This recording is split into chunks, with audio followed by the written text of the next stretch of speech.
বিসমিল্লাহির রহমানির রহিম। আসসালামু আলাইকুম। কেমন আছো আমার প্রিয় বন্ধুরা? আশা করছি সবাই অনেক ভালো আছো। আমি এবং আমার পরিবারের প্রতিটা মানুষ আল্লাহর রহমতে এবং তোমাদের দোয়া ও ভালোবাসায় অনেক ভালো আছি। খাদিজা ক্যারিয়ার ব্লগে নতুন একটা ভিডিওতে তোমাদের অনেক অনেক শুভেচ্ছা। আশা করছি ভিডিওটা তোমরা স্কিপ না করে শুরু থেকে শেষ পর্যন্ত দেখবে। আর ভিডিওটা দেখে একটু যদি ভালো লেগে থাকে ছোট্ট একটা লাইক দিও আর ছোট্ট একটা কমেন্ট করো। তা বন্ধুরা, আজকের ভিডিওটা আসলে অনেক গরম, সকাল থেকে অনেক গরম পড়তেছে। তো সকালবেলায় সর্বপ্রথম থালা বাসনগুলো আগে একটু ধুয়ে পরিষ্কার করে নিলাম। রাত্রে খাওয়া দাওয়া করে রেখেছিলাম এবং ঈদের খাওয়া দাওয়ার পরে কিছু থালা বাসন ছিল, সেগুলো একবারে আজকে সব ধুয়ে নিলাম। কদিন ঈদের ডিউটি ছিল তাই পারি নাই, তো আজকে একটু সময় পেয়ে আগে সর্বপ্রথম থালা বাসনগুলো সব এক এক করে নিয়ে ধুয়ে নিলাম। এখন চলে আসলাম, প্রচণ্ড গরমে আজকে কি নাস্তা বানাবো, তো চলে আসলাম। আমি এবার এত ভালো একটা রুটি বানাইতে পারি না, বানাই না। তো আমার মেজো বোনটা এদিকে, আমি বললাম যে তুই কিছু রুটি বানা, আমি একটু থালা বাসনগুলো একটু ধুয়ে একটু ক্লোজ হয়ে নিই। তো ও বললো আচ্ছা ঠিক আছে। তো ও সবসময়ই বানাই, তো আজকে রমজানের পর আজকে প্রথম ও বানাচ্ছে। দেখো বন্ধুরা, ও আবার একটু সুন্দর করে বানায়, তো তোমাদের একটু দেখানোর চেষ্টা করছি। দেখো কি সুন্দর করে বানাচ্ছে, আমি কিন্তু একেবারেই পারি না। তো প্রচণ্ড গরমের কারণে আসলে ভালো লাগে না রোদের আগুনের কাছে যেতে। তো ও রুটিগুলো বেলে দিল, আমি নিয়ে আসলাম। আসে একের পর এক রুটিগুলা খোলা দিচ্ছি। তো রুটিগুলা খোলা দিয়ে নিব। নেওয়ার পরে এদিকে পাশের চুলায় আমি একটু সেমাই রান্না করব বলে ওটা চাপিয়ে দিয়েছি, ওটা আর ভিডিওতে দেখাতে পারছি না। তো যেহেতু সকালবেলা একটু তাড়াতাড়ি করছি এই কারণেই। তা বন্ধুরা দেখো, দেখতে দেখতে রুটিগুলা আমার খোলা দেওয়া হয়ে যাচ্ছে। তো রুটিগুলা প্রায় খোলা দেওয়া শেষ। তো দেখো, তো বন্ধুরা সকালবেলায় আসলে রুটি করা অনেক ব্যস্ততা, ঝামেলা, তারপরেও করতে হয়, খেতে হয়। সকালবেলা তো আর ভাত খাওয়া যায় না, ভাত খেতে ভালোও লাগে না। তা বন্ধুরা রুটিটা হয়ে যাওয়ার পরে দেখো আমি সেমাইটা আমার সেই চুলাতে আনছি পাশের চুলা থেকে। এখন দেখো আমার দুধের ভিতরে যা কিছু দেওয়ার সব কিছু দিয়ে আমি এটাকে ভালো করে একটু জ্বালিয়ে নিচ্ছি। জ্বালিয়ে নিয়ে সব কিছু লবণ চিনি সব কিছু ঠিক আছে কিনা এগুলো দেখে নিব।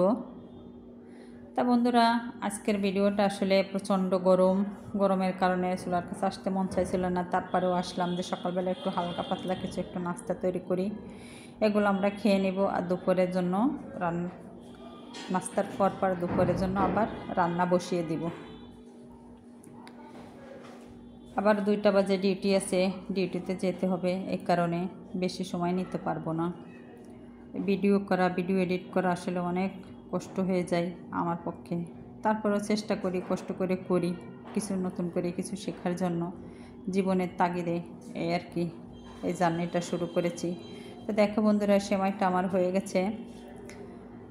সেমাইটা আমরা রুটির সাথে খাবো এই আর কি, হালুয়ার মতো। এই জন্য একটু বেশি নরম করছি যাতে হালুয়ার মতো আমরা খেতে পারি।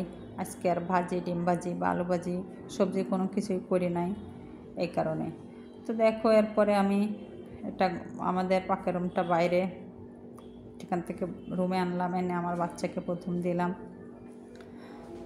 বাচ্চাকে রুটি আর হালুয়া দিলাম, সেমাই যেটাকে বলে আর কি, সিন্নের মতো। এখন আমার বাচ্চাকে দিলাম, বাচ্চাও খালো, আমিও খেয়ে নিব। এদিকে আমার বোন নিয়ে যাবে হসপিটালে এসেও নাস্তা করবে। এরপরে বন্ধুরা বাজার থেকে এক মোটা পুঁইশাক আনছিলাম। দেখো পুঁইশাকের মোটাটা ছোটোই দেখতে পারছো। এখন ভাবতেছি এক মোটা পুঁইশাক আমি কীভাবে কি রান্না করবো, আর ঘরে কোনো তরকারি নাই। তো ভাবতেছি যে একটু বুদ্ধি খাটিয়ে একটা টিপস খাটাই, যেহেতু শাকগুলা একটা মাছ দিয়ে রান্না করি আর ডাঁটাটা আর একটা মাছ দিয়ে রান্না করি, তা সেই বুদ্ধি অনুযায়ী সেই কাজ করলাম। তা দেখতে থাকো বন্ধুরা, শাকগুলো আমি আস্তে আস্তে কেটে নিলাম। শাকগুলো আমি আলাদা একটা পাত্রে রেখে দিলাম।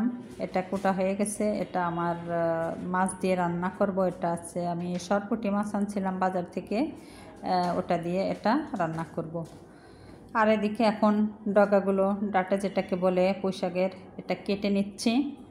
এটা কেটে নিব। এটা দিয়ে আমি আর একটা তরকারি বানাবো। তো আজকে আমার এক মোটা পুঁইশাক দিয়ে 2টা তরকারি হয়ে যাবে। তো তোমরা চাইলে ওইভাবে রান্না করে খেয়ে দেখতে পারো। আর আমার টিপসটা কেমন হলো একটু কমেন্ট করে জানাবে। তো বন্ধুরা, এখন তো দেখতে দেখতে গরম চলে আসলো। আসলে শীতকালে বেটার ছিল, খেয়ে ঘুমায় শান্তি। গরমে যেদিক দিয়ে যাবা সেদিক দিয়ে গরম, যেখানেই যাবা সেখানেই গরম, আর শান্তি লাগে না। তো দেখো বন্ধুরা, তোমাদের সাথে গল্প করতে করতে আমার শাকটা কাটা হয়ে গেছে, ডাটাটাও কাটা হয়ে গেছে। আমি 2টা তরকারি বানিয়ে ফেলেছি। এখন 2টা তরকারি আমি এখন রান্না বসিয়ে দেব। তার আগে আমি শাকগুলা একটু সুন্দর করে, ডাটাগুলা সবই ধুয়ে নিতে হবে সুন্দর করে। তো এদিকে আমি শাকগুলো সুন্দর করে ধুয়ে, ডাটাগুলো ধুয়ে সব কিছু রেডি করেছি। এখন আমি মশলা কষাচ্ছি। মশলাটা কষিয়ে দেখো বন্ধুরা, পুঁই শাকগুলো আমি কষিয়ে নিব। তো দেখতে থাকো বন্ধুরা কিভাবে পাক করি। তোমরা চাইলে এভাবে পাক করতে পারো, তোমরা তোমাদের মতো পাক করেও খেতে পারো, কোনো সমস্যা নেই। আমিও তো অন্যের ভিডিও দেখিয়ে তারা কিভাবে করে আমি একটু বোঝার চেষ্টা করি, জানার চেষ্টা করি, সুন্দর করার চেষ্টা করি। আসলে যারা ঘরে এবং বাহিরে কাজ করে, আমরা আসলে অনেক সময় অনেক কিছু মনে হয় আবেগ অনুভূতি আসলে পেরে দিই না। কারণ দেখেন, সকাল 5:45 ঘুম থেকে উঠছি, উঠে নামাজ পড়ছি, কোরআন শরীফ পড়ছি, এরপরে থালা বাসনগুলো দিয়ে যে নাস্তা সব কিছু তোমাদের সাথে যে ভিডিওতে যেগুলো শেয়ার করছি, এরপরে রান্না শেষ করে দ্রুত ঘরটা ঝাড়ু দিয়ে ঘরটা মুছে, এরপরে গোসল নামাজ খেয়ে দিয়ে হসপিটালে রওনা দিতে হবে। 2টাই ডিউটি, জাস্ট 2টাই পৌঁছাতে হবে। তাহলে দেখো কত ব্যস্ততা। আজকে শুক্রবার, আরও 2টায় ডিউটি শেষ করে আসতে আসতে রাতের 9:30 বেজে যাবে। শুক্রবার রোগীর তো প্রচণ্ড চাপ থাকবে। এরপরে বাসায় এসে নামাজ কালাম খেয়ে দিয়ে ঘুমাইতে রাতের 11:30 বেজে যায়। তো দেখো আমাদের রেস্টটা কোথায়। এজন্য আসলে আমরা চাইলে সবই আসলে করে উঠতে পারি না। তা দেখো বন্ধুরা, তোমাদের সাথে গল্প করতে আমার শাক তরকারিটা মাছ দিয়ে রান্না হয়ে গেছে। আসলে মাছটা দেখাইতে পারি না ভিডিওর ভিতরে। তরকারিটা এখন আমি আমার রুমে নিয়ে চলে আসলাম। রান্নার পরে তোমাদের দেখলাম। তো আমার তরকারিটা কেমন হলো একটু কমেন্ট করে জানাবে, জানালে খুব খুশি হব। তো বন্ধুরা, এবার আমি সেই পুঁই শাকের ডাটাগুলা যেগুলা কেটে রাখছিলাম এগুলো তোমাদের একটু দেখিয়ে নিলাম। ডাটাগুলো আমি ছুলি নাই, কারণ আমি ছুলি না, ছুলের কার্যকারিতাটা বেশি চলে যায়। এই কারণে খোসাটা থাকলে ভালো, ওটা থাকলে ওটা সব কিছুই থাকে। মানে ছুললে খোসাটা ছাড়িয়ে নিলে এটা বেশি হয়ে যায়, মানে ওর কার্যকারিতাটা কমে যায়। এই কারণে তোমরা চাইলে খোসা ছাড়িয়েও খেতে পারো, আমি তো আর বলি নাই যে আমার মতো করে খাও। তো বন্ধুরা দেখো, এদিকে আমি পুঁই শাকের ডাটাটা পাক করবো। এই কারণে আমি কিছু আদা বাটা, পেঁয়াজ বাটা, রসুন মশলা, মরিচ, কাঁচামরিচ সব কিছু কষিয়ে নিলাম, নিয়ে ভিতরে ডাটাগুলো দিয়ে দিলাম। দেখো বন্ধুরা, তো তোমাদের সাথে গল্প করতে করতে তো ভিডিও শেষ প্রান্তে চলে আসলাম। তো তোমাদের সাথে দেখা হবে নতুন আর একটা ভিডিওতে। সে পর্যন্ত সবাই ভালো থাকবে, সুস্থ থাকবে। আর আমি একটা তরকারি দিয়ে 2টা তরকারি বানিয়ে ফেললাম। আমার রেসিপিটা কেমন হলো সবাই কমেন্ট করে জানাবে। আর আমাকে যদি একটু ভালোবেসে থাকো, নতুন জার্নি শুরু করেছি, তোমাদের সাপোর্ট ভালোবাসা ছাড়া তো পারবো না। ছোট্ট একটা সাবস্ক্রাইব করে দিও, একটা লাইক দিও, একটু কমেন্ট করো। এছাড়া আর কি বলবো। তা দেখো বন্ধুরা, আমার রান্না তো প্রায় শেষ। এখন আমি মাছগুলো দিয়ে দিব, দেওয়ার পরে ঢেকে দেবো। এই হচ্ছে আমার আজকে রান্না। তা বন্ধুরা, আজকে এ পর্যন্ত। সবাই ভালো থাকবে, সুস্থ থাকবে।